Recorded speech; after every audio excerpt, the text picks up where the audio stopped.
waaw salaamaaleykum sama gars yi maa ngi leen di siyaare ku si nekk ma dala jox sa wàccuwaay. amul ay affaire de droit de l'homme man li ma gën a yéem mon colonel droit de l'homme boo dee ñii ni arrêté ñii ni tëj waaw mais droit à la vie nag ñanu rey démb ci kaar bi lakkaale leen ba ñu xëm. dama bëgg a ñëw tuuti en arrière tuuti si kaar bi fii attentat bi gars yi simulé woon na attentat la ay nit dee si Assane Gueye TFM RFM dama gis mu taf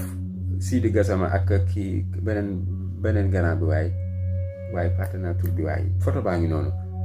photo bi dina ñëw léegi mu ne ñoom ay naafee xale lan moo tax waxuñu si kaar bi taaloon noonu ba ne ay nit décidé te loolu xam ngeen ne amul attentat simulé la ñëpp xam na ne amul parce que démasqué nañ leen si lépp waaye yow ba amoon sax loolu ba amoon yow bakken yi fi wadda avant loolu lan moo tax waxu la si Assane Gueye lan moo tax defulaa si édition spéciale bakkanin rey si lan si manifestation rek comme ni mu yàggee am si dëkk àddina bi yëpp waaw ñu rey leen injustement yow mosulaa see ñëpp si gémmañ wax Assane Gueye ah pourquoi ngeen bëgg a nekk ay mercenaires de prime ngeen bëgg a nekk ñaa xamante ne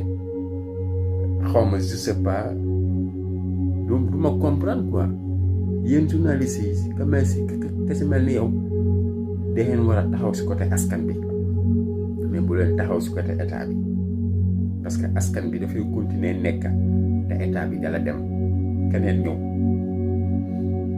il faut ngeen nekk ay nit da xalaat ëllëg